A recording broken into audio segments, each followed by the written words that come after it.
Hi everyone, hope you're having fun at home. So today's story is Giraffes Can't Dance, and I think I read this to you when I first came to Richard Bonington, so I'm going to see how well you remember this story, and if not, we can enjoy it again together. This story was written by Giles Andreae, and the illustrator is Guy Parker Rees. Can you remember what the illustrator is? What does the illustrator do? If you can't remember, talk to your grown-ups and see if they know. I'm going to start off by reading the blurb and we can see what we can find, or what we think might be what happened in the story.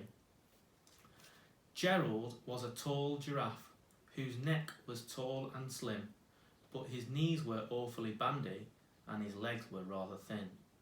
Gerald would love to join in with the other animals at the jungle dance, but everyone knows that giraffes can't dance, or can they? And this is the blurb. So what do you think might happen? Shall we read the story? Full cover.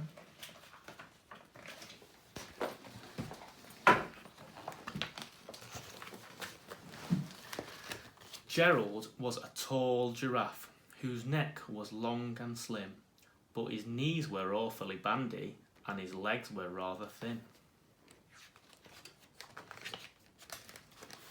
He was very good at standing still and munching shoots off trees, but when he tried to run around, he buckled at the knees. Not every year in Africa they hold the jungle dance, where every single animal turns up to skip and prance.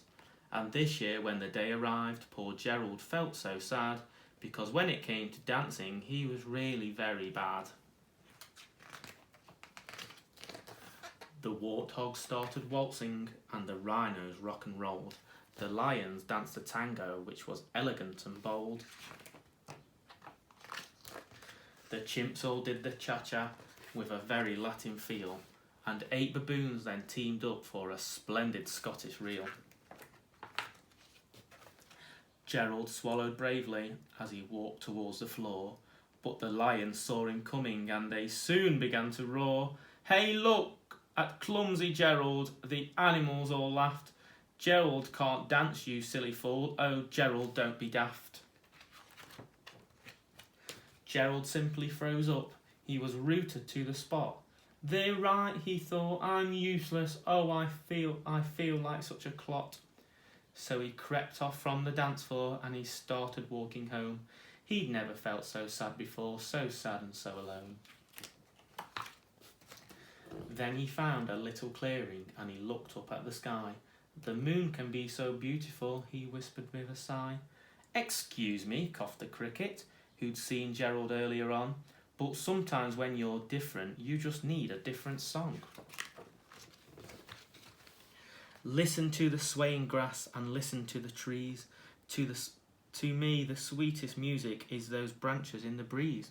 So imagine that lovely moon is playing just for you. Everything makes music if you really want it to.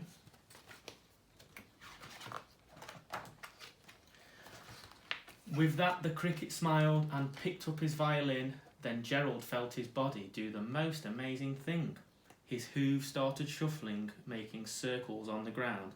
His neck was gently swaying and his tail was swishing round. He threw his arms out sideways and he swung them everywhere. Then he did a backward somersault and leapt up in the air. Gerald felt so wonderful, his mouth was open wide. "I am dancing, yes, I'm dancing, I am dancing," Gerald cried. Then one by one each animal who'd been there at the dance arrived while Gerald boogied on and watched him quite entranced.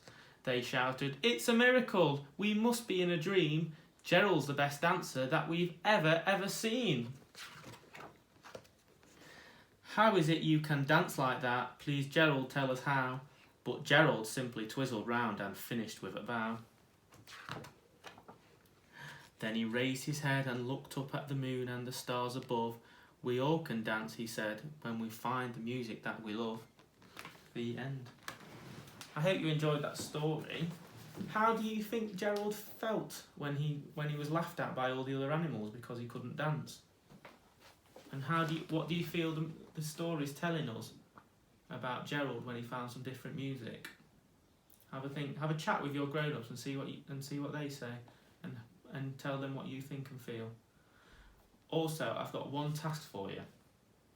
So, this story is set in this plains of Africa, and I want you to be able to do a bit of research with some of your grown-ups and find out what the big five in Africa is. And hopefully, if you find out, you can draw a picture and show me and send some pictures in. Okay? Could you do that for me? Right, I'll see you next time. Stay safe. Goodbye.